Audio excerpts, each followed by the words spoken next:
Sitting in his lab, Marion D. Ford entered a numerical password and watched a hooded man execute 3 hostages with a ruby-handled knife.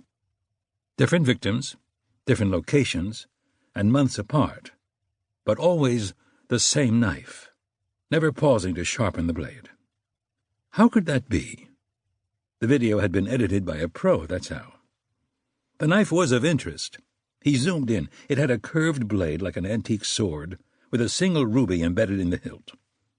On the pommel was a crowned triangle of silver, the symbol of Persian assassins from the time of the Crusades.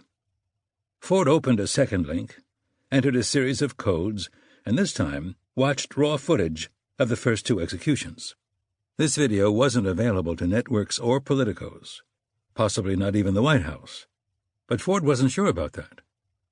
He concentrated on the man wielding the knife. He was tall, with corded forearms, but not muscular, his technique honed by video games and religious fantasies. He was a Muslim convert via Chicago, no name provided. An egomaniac, Ford thought, who played to the cameras but revealed himself in scenes that would be omitted, one where he used a cleaver.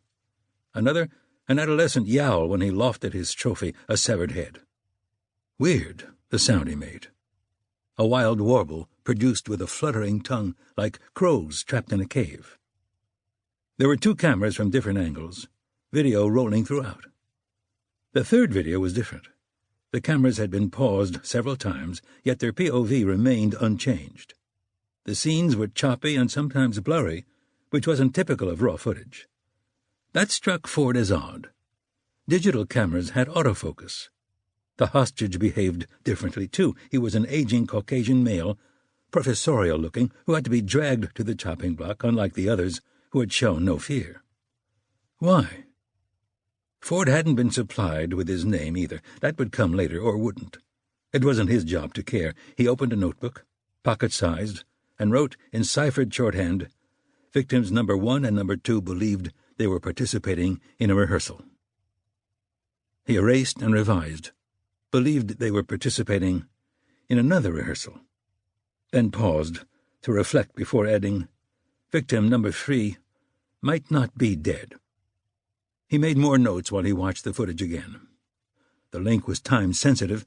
When the screen went blank, he rebooted his computer, a security precaution, before exiting the room, which contained rows of lighted aquariums, a microscope, shelves of beakers and chemicals, and on the counter a cylindrical plexiglass tank in which a dozen sea jellies pulsed. It was a moonless night on Sanibel Island, Florida, and breezy on this first eve in December. A good place to stand on the deck of a house built on stilts and piss over the railing into the water. A glittering stream that connected him briefly with the bay, 10 feet below. Back at his desk, he sent an encrypted message that read, "When?" To keep listening to this audiobook, I've left you a link in the description so you can do it, at no cost thanks to Audible's 30-day free trial.